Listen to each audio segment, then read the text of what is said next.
Whether you realize it or not, having the wrong settings can drastically affect your gameplay. So today I want to go over what each setting does, also my recommendations on what to change, as well as what I personally use for my gameplay. But quickly before we get started, I want to mention that I just started a Discord server recently. We're mainly focused on Project Sakai and rhythm games, but I also post a lot of pictures of my cat. So if you're into that, feel free to join in and hang out, and I'd love to see you there. Anyways, back to the video.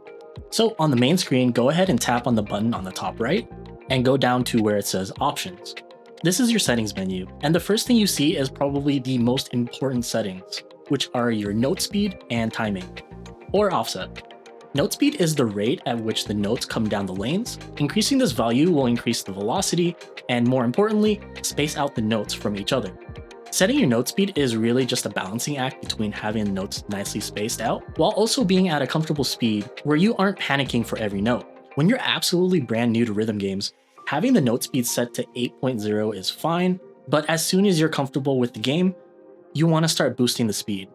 Intermediate players will sit anywhere between 9 and 10, and once you start to break into expert and master songs, I recommend at least 10.6 or higher.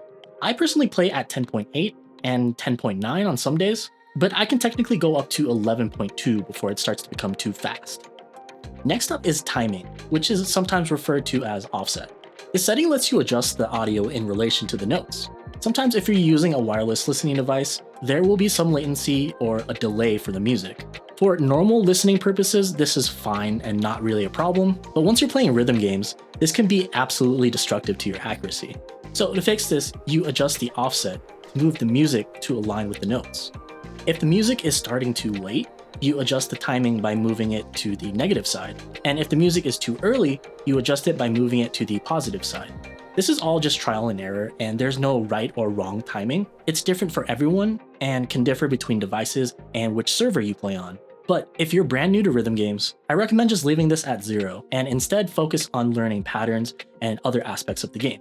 And once you have more experience, you can adjust the offset to better improve your accuracy. Currently, I play with -2.9 on the EN server or the global server, and on JP, it's -1.6. The note start position, or sometimes referred to as lane cover, is a setting that basically covers up the top of the lane. It's not a super common setting, and it's a bit hidden in the options menu. Some players will use this when playing at slower speeds, so the screen doesn't feel as condensed and cluttered with notes. Another reason you might want to use this is if you're playing on a device that gets a ton of notifications. You can move the start position lower out of the way, and that kind of helps, I guess, but I would honestly just turn the notifications off. This is a setting I don't normally use unless it's for special occasions, so I recommend just leaving this at the default 0. After the 3rd anniversary update, Project Sakai had a major overhaul, changing a lot of the game's UI, and this includes the note skin. If you played before the update, it'll still keep you on the original note skin, but if you started after the update, they'll automatically put you into the new note skin. I personally prefer the newer note skin, but it's all personal preference, and they don't really affect gameplay that much. Long notes, also known as holds or sliders, are notes that you have to constantly make contact with. And guidelines are holds that you don't have to interact with. Basically, they're just for show. This setting lets you be able to choose how transparent you want them to be, 100% making the notes completely solid, and the lower you go, the more transparent they become. I personally keep these at the default 100% for holds and 50% for guidelines. This helps differentiate between the two so I don't accidentally try to tap a guideline or vice versa. Similar to the note skins, the sound effects also have their own 3rd anniversary set, which you can choose here.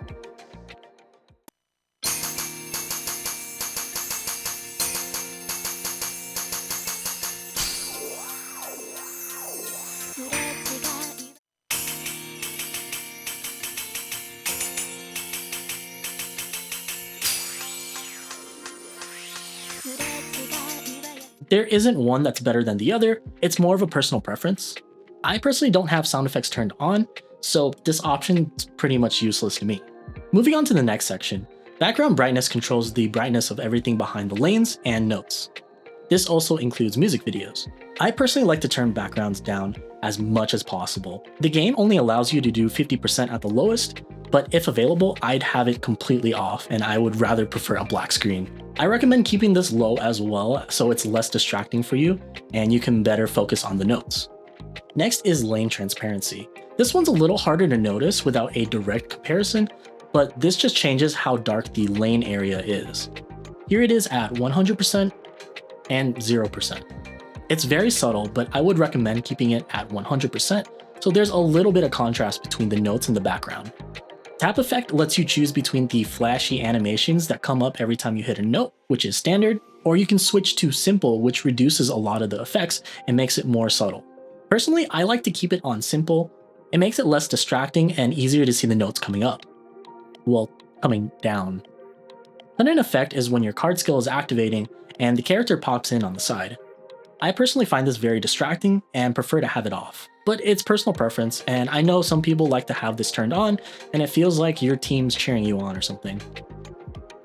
In multiplayer, there's a special gauge that fills up depending on how well you play. This is called the fever gauge, and when the gauge fills up, you'll get a fever effect that shows around the screen. This can actually cause lag on some devices, so this option lets you set it to light, which lessens the effect. I also personally like to have this on light. Display skill does exactly what it says. Every time your skill activates, it'll deploy a pop-up of the skill. Now this might be helpful for those trying to keep track of when each skill goes off during the song, but personally it's just another distraction for me and I would rather have this turned off. Now for the frame rate option, this setting toggles the frame rate between 120 FPS and 60 FPS. But this really only affects devices that have a screen with a high refresh rate. A quick Google search on what hertz your screen supports will let you know what to choose. If your device only supports 60 Hz, then keep the setting to standard. But if it's any higher, you might benefit more by setting it to high. I play on an 11-inch iPad Pro, so my screen supports up to 120 FPS. I made a video in the past that specifically goes over this in more detail, and I'll have a link to it in the description if you want to check it out. Multi-tap line is the small white line that connects two or more simultaneous notes. This is a great indicator that lets you know if two notes should be tapped at the same time. Some charts will have notes that are slightly offset, and it can be really hard to tell otherwise at certain note speeds. So having this option turned on will help differentiate between chords and really just close notes. AP effect is when you're holding onto an AP or all perfects. Your combo counter on the side is highlighted with a special gradient, and as soon as you get any other judgment like a great or a miss, it'll turn into the default combo counter. Turning this option off will have it stay as the normal counter regardless if you have an AP or not. It doesn't make too much of a difference in the gameplay, but I like to have mine turned on when I'm trying to do an AP attempt. As soon as I see the color change, it lets me know I messed up somewhere so I can just pause it and restart the song. Lates, earlies, and wrong way. I wish this option was in every rhythm game, but basically when you get a great or lower, the late/early indicator will let you know in which direction your timing is. Basically, if you hit the note too early, you get an early notification, and if you hit it too late, you get a late notification. Having this option turned on will help you figure out if you're running slow or rushing on certain sections, as well as help calibrate your timing. And for directional flicks, it will tell you if you flicked in the wrong direction. I always have this turned on, and I highly recommend you turn it on as well. Mirrored lanes will flip all of the notes to the opposite side of the lanes. This is helpful if a song is pretty heavy on your weak hand. For example, if there's a lot of notes that you have to hit with your left hand, and you'd prefer to do the patterns with your right hand, setting the song to mirror will have everything switched and the pattern is now on the right side. Playing mirrored can also help correct bad muscle memory. If you keep messing up a section where in your mind you understand what you have to do, but your hands have a mind of their own and keep doing the wrong motion out of habit, switching to mirror can force you to help relearn the section and hopefully break up that bad muscle memory. Also, playing on mirrored will have an indicator on the results screen. I personally don't use mirrored often. I know a lot of people do, but I have other strategies for fixing my bad muscle memory. Vibration turns on the haptic feedback when pressing notes in-game. This only applies to devices that do vibrate though. Since I mainly play on my iPad, this option really does nothing for me, but if you prefer to have some sort of feedback when you're playing and your device supports it, I do recommend turning this on. And the last few settings have to do with the background music video. It really only applies if the song itself has a music video, but you can set the default here. Note that if the song does not have a music video, it will just default to the light background. And at the very bottom, you're also able to select the quality you want the 3D music video to play at.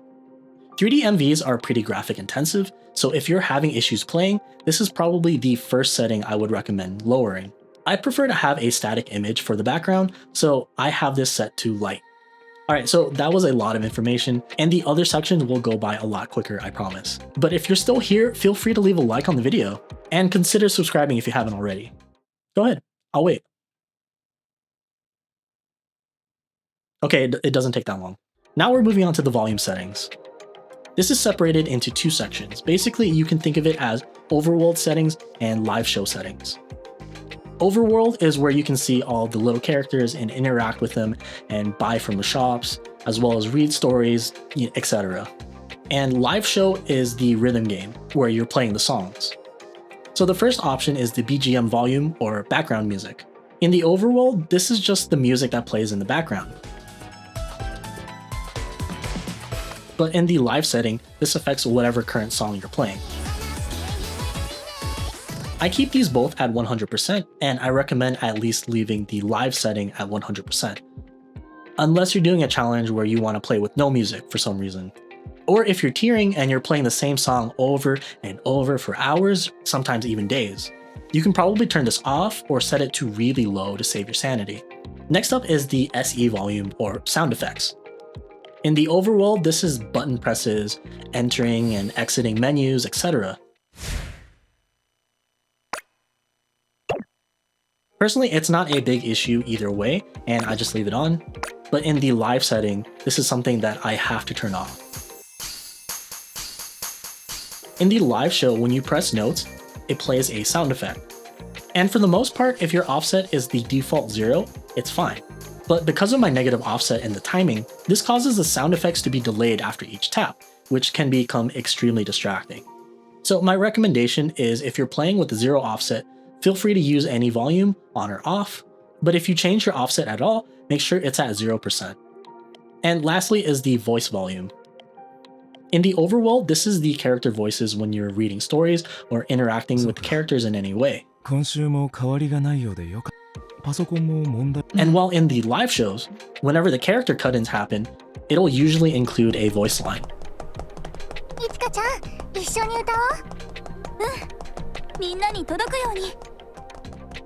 Again, in order to have the least amount of distractions, I like to have this turned down all the way to 0.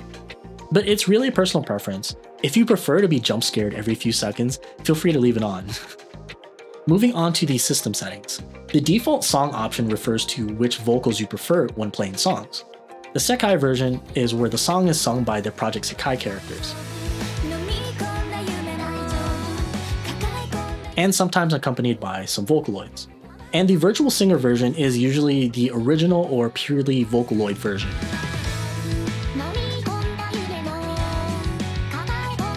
Note that I'm using Vocaloid as a general term, but this can also include other voice synths.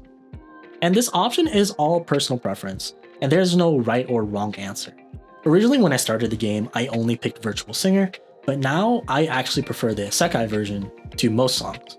Now the lock screen option is a bit misleading, because with my experimenting, I assumed it had something to do with accidentally swiping out of the game, or something to do with the screen going to sleep, but no, a more fitting name would be rotation lock. Basically, if you have this turned on, the screen won't rotate if you shift or move your device around, but if you set this to off, it'll rotate every time you move your screen. I have this turned on in case I'm playing on my lap or some uneven surface, and I recommend leaving this option on as well. Next is the pre-show setting. Basically, before you start a song, you'll get a pop-up that wants to confirm if you're on the correct speed. If you clicked on the box that says "Don't show this again," you can go to this option in the menu to enable the pop-up again. Most people will probably prefer to have this off, but I like to keep mine on since I'm always making adjustments to my note speed. Display online status makes it so that you can appear online or offline to your friends list.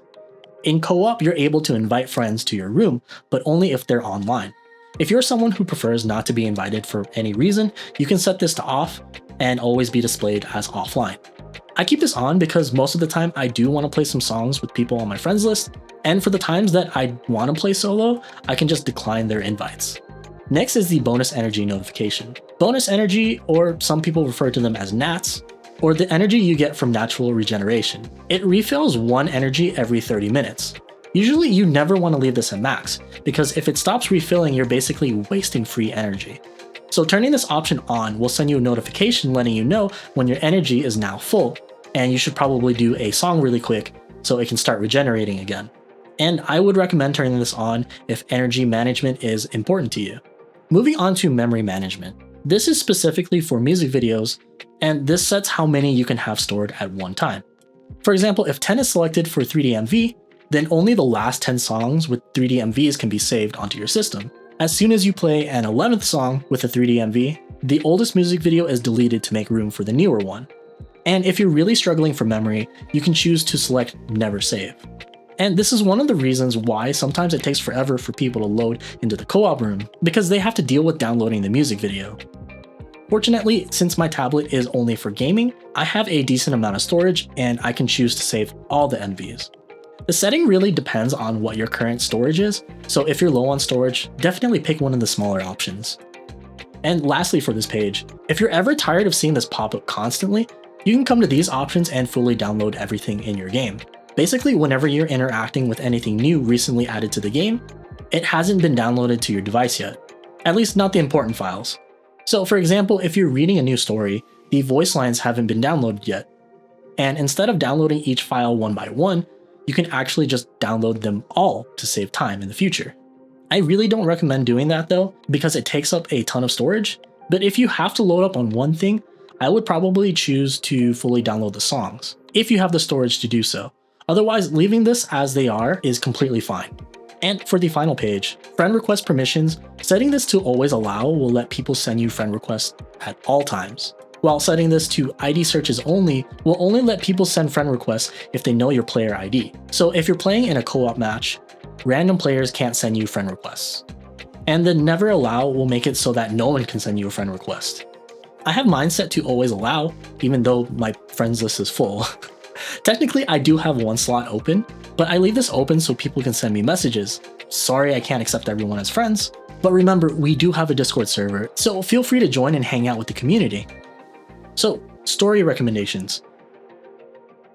I don't actually know what this does, because I assumed it would be these stories here under recommended, but even after turning the setting off, the stories are still there, so I'm not sure.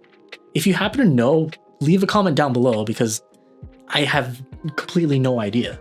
And the very last thing in the options menu is the blocked players list. I'm assuming this is where all the players that you've blocked before will show up. Unfortunately, I've never blocked anyone before, so I can't confirm. You know, it's kind of weird to put a limit for blocked players. I mean, realistically, I doubt you'll ever hit the limit, but still, it's like the developers are saying, you can only stop up to 200 people from harassing you, but after that, you're on your own. Anyways, that's all the settings and everything they do in the options menu. I hope you found this video useful. I know it's a pretty long one. Trust me, I've spent so much time talking, my mouth has dried up so many times. Anyways, that's pretty much it for this video. Feel free to let me know your thoughts about my personal preferences in a comment down below. Do you use the same settings or prefer to play in a different way? And last but not least, thank you for watching. My name's Jeff, or you can call me Loud Loser. I love rhythm games, and my goal here on YouTube is to get you to love them too. So consider subscribing if you haven't already, and I'll see you guys in the next video.